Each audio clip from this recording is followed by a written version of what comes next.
Hey everybody, welcome back to another episode of blackboarding every map in BTD6. I know there's no intro for this video, it is because my microphone was not on for the first like 80 rounds of this run. And that is because I'm pre-recording some videos for the next couple weeks because I am getting married on June 4th, which I think is the day this video is coming out. And so I have about a week and a half of footage that I'm going to need to have videos for, because I'm going to be gone from June 6th to June 14th, as well as June 3rd and 4th. I'm going to be wedding prepping, and then June 5th, spending the day with my wife. So super exciting. I can't wait for everything coming up in the next 2 weeks to happen, but I will need some content until then. So I'm pre-recording a bunch of videos to last me through June 14th, and then when we get back, I'll be back to making content for you guys. The goal is have a video every other day for you guys while I'm gone. That is going to be like 7 or 8 videos. So I think I can do it though. I have about 4 or 5 pre-recorded already. This one is number 4, I believe. But yeah, I'm super excited. But to get into the balloons, I am going to be finally taking on Party Parade, and we're going to be completing the advanced maps, getting every black border, and Party Parade is the last one that we need to take out before we can complete the gauntlet. And we were able to do a double Desperado start into 2 Dart Monkeys. This allows you to save all the way through round 11. And then at the very end of round 11, I was able to get Etienne. And then for round 12, or I guess around 13, I'm going to get a Druid on the right side to kind of even out my defense. This is an early game I got from Sense. He is a small creator with about, I think, 1,000 to 2,000 subscribers, and he does really awesome chimps guides on a lot of expert and advanced maps. I was struggling with this map for a little while, and so I used his early game, and then I deviated a little bit in the late game. But I'm going to throw a link to his channel in the description if you guys want to like and subscribe. He is a very good content creator. I would definitely recommend checking him out if you need help on any chimps guides. They're very, very, what's the word? Easy to follow, and he doesn't do commentary, but he does text in his videos that's very easy to follow as well. Talking about ability timings, just kind of the description of his strategies, why he does what he does. So his name is Sense. I think it's Since Then or something, but I'll leave a link to his channel in the comments, or in the description, probably as well as the pinned comment actually. So you guys will be able to find him if you want to show him some love. Let him know that I sent you. But back to the run. I just got a Druid with Druid of the Jungle. This kind of breaks the gimmick of the hedge in the middle, kind of preventing you from being able to put a tower down that can see everything, but the Druid and Monkey Ace and Heli Pilot are able to kind of cheese the system. So that's why I got the early Druid of the Jungle. And then I'm going into a Spike Factory on the right side because we need camo detection for round 33. And then we can go for my main mid-game carry when we get the money for it, which is going to be a Monkey Ace. The video that Sense made about a week or 2 ago, I guess at this point it was about 2 weeks, over a little 2 weeks ago, he used this exact early game, and then his other tier 5, or I guess his first tier 5, is different than the one I'm using in this video, so that's where the run kind of deviates, but yeah, for like the first half of the run, we are following him. So we get a bottom path Monkey Ace, and I'm just going straight into the Nevamis targeting, not bothering to cross path because we need the Nevamis for round 36. And if I were to buy the rapid fire and lots more darts, I wouldn't be able to afford the Nevamis by round 36. I think you can get one upgrade, but not the other. But yeah, 34 is easy. It gives you a lot of money, and it's not really a difficult round. So round 34 is low-key a blessing in these chimps runs. It really kind of helps bridge together the early game to your mid-game carry. So we're only like $100 off. We're able to get the Nevamis mid-round 35. And then at the end of the round, we can get rapid fire. Yeah, but no loads more darts, so, or lots more darts. I can't remember which one it's called. New Zealand company. I can never remember what grammar. Oh no, it is lots more darts. Okay. And then for round 37, I'm gonna get a acidic mixture dip alchemist. That eventually is going to be a berserker brew, but this is gonna help the Never-Miss targeting kind of buff up his damage and beat the round 40 Moab a little more easily. I also use a drone swarm ability for the whites on round 37 because we need the extra damage. Sometimes the whites can leak through if you don't use that ability in time. And then we can get our Berserker Brew for round 39. And then we should be able to get Perishing Potions as well. But I think I'm going to wait until the end of the round for consistency with the buffs. Yeah, I got the Berserker Brew right before round 39, and I got the Perishing Potions at the end. And then I spam out another Drone Swarm ability, and we're able to beat out round 40. We're close to being ready to save up for our Spectre, which is going to be our mid-game carry. But before we do that, we need to get a couple of towers for support. The first one is going to be a discount village where the Ace and the Spike Factory are. And then I'm going to get a Druid at the back of each lane. Starting with the left side, I'm going to get a 201 and then eventually a 301. And then I think I'm actually going to get Heart of Vengeance as well. So we have a 302 Druid of the Storm. This is for all the Moabs that pop, that make it to the end of the track. The Druid of the Storm can knock them all back to the middle, and the Ace can clean up the insides better. And since we have that discount village on the right side, we can put the Druid right below the Spike Factory in range of discount, and we can get a 202 and save up for a 302. And then from that point on, we should be able to go straight into our Spectre. I think I have the money for Druid of the Storm, but I don't know what I'm doing right now, where I have... There we go, I finally got it. And yeah, we're ready to kind of save up into our Spectre. So from this point on, there are some rounds in the 50s where we need to use abilities. But this is probably the boring part of the run, because for the next 10 rounds, we're just beating out the rounds, saving up money for Spectre, and then we'll really have a dominant mid-game carry all the way up until round 80. So I've used a couple Drone Swarm abilities on 47 and 48 just to make the ceramic rounds a little bit easier. And then for round 50, I think I need, I mean, it may come down to RNG, but it would be nice to have a Drone Swarm up. Luckily, my Druid of the Storm on the left side is able to blow back the ceramics, so that Moab doesn't kill us. And we can save our Drone Swarm for, I think, round 52. Because round 51 with Etienne's Universal Camo detection, we do not struggle to these space ceramics. It's nothing that we haven't experienced on round 49 already. And then for round 52 at the very start of the round, I'm going to use a Drone Swarm because we need to be able to pop the left Moab a little bit faster, just to reduce the amount of RNG.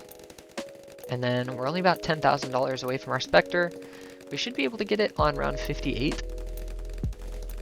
And we're able to take these Moabs out pretty easily because the only thing underlying them is Space Pinks.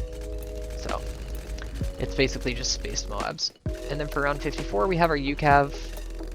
I use it to beat round 54, and then for round 55, I use an early Drone Swarm. And the Druid of the Storm and the Never-Miss targeting are able to help me with the ceramic waves. And then the Moab is no problem as well.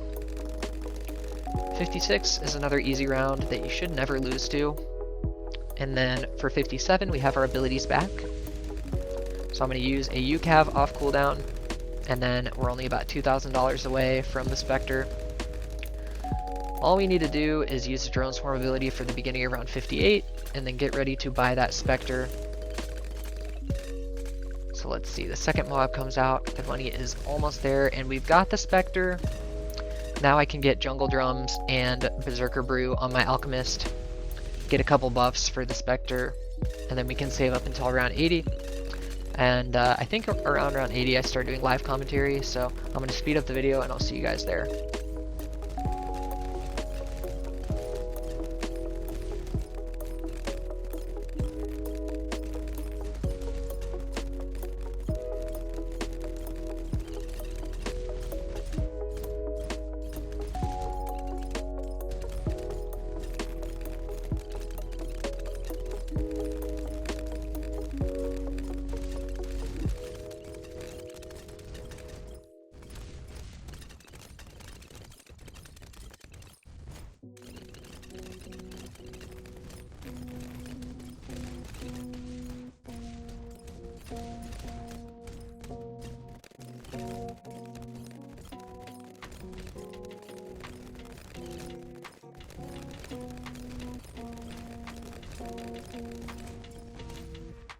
Alright, we've made it to round 80.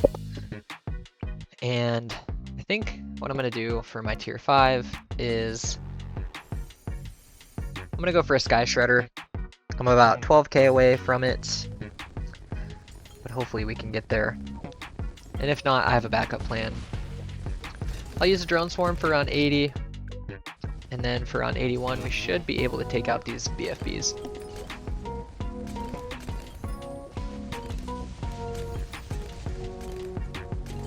The Spectre does a really good job at popping pretty much everything that's not a ZOMG or a DDT. So I feel confident in the ability to take out round 81 and 82. Since we're almost to the Sky Shredder in terms of money, I'm just going to use a UCAV on 82. Hopefully that allows us to get enough money to afford it. I think we might be just short though. Are we there yet? No, we are $600 away. We just need this number to get to a 9. There we go, we got the Sky Shredder. Now what I'm going to do is switch the pathing of the Spectre to go the opposite direction of the Sky Shredder.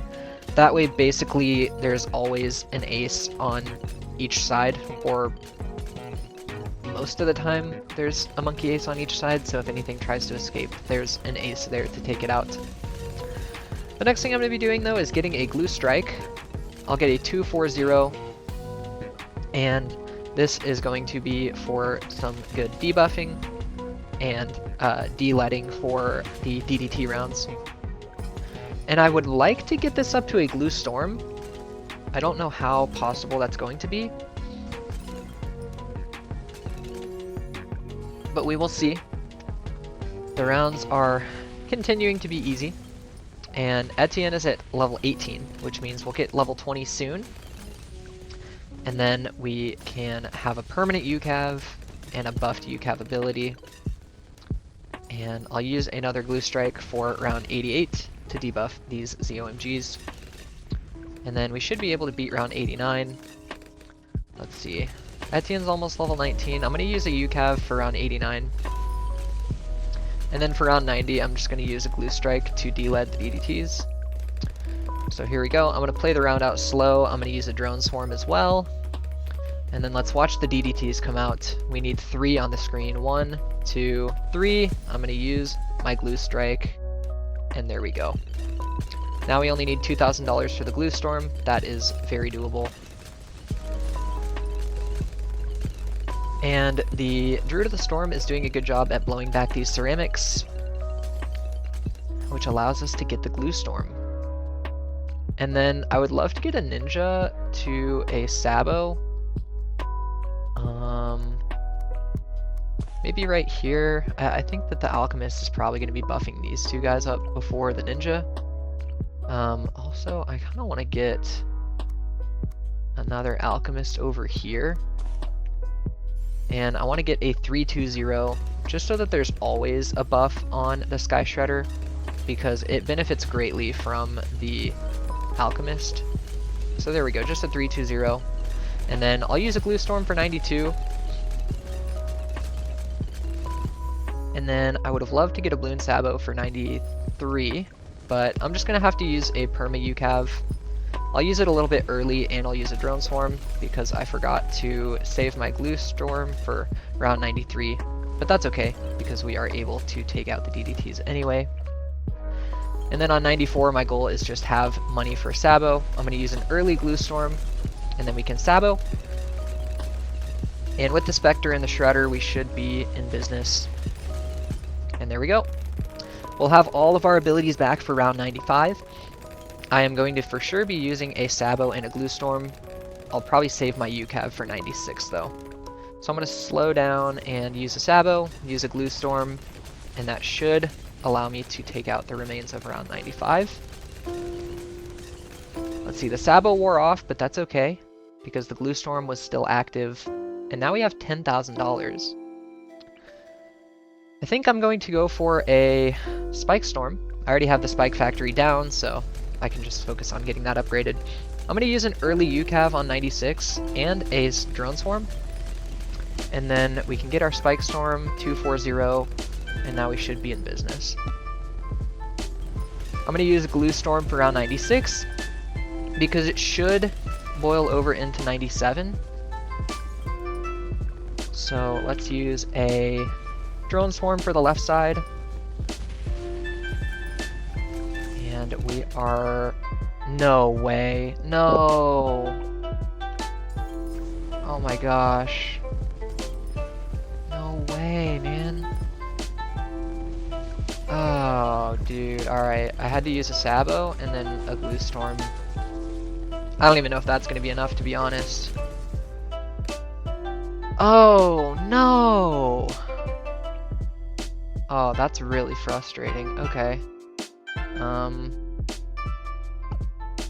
gonna get Stronger Stim for the Sky Shredder.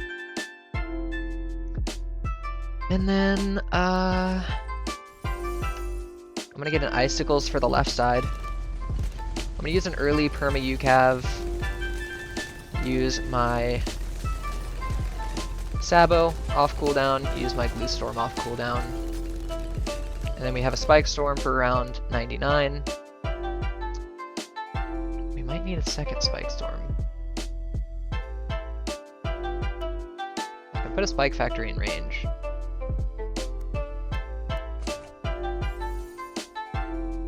There's not enough money. Okay, well. Let's use a Spike Storm for 99. And for round 100, we have Sky Shredder, we have Glue Storm. Let's go Glue Storm, and Drone Swarm, and Perma UCAV, and then whenever the BAD pops, we can use our Sabo,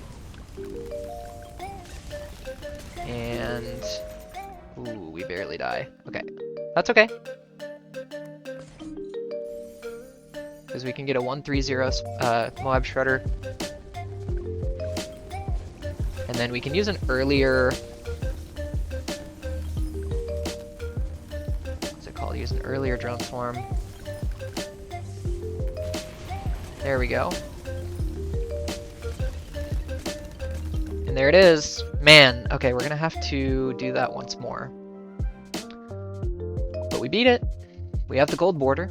Now let's go back and get it to a black border.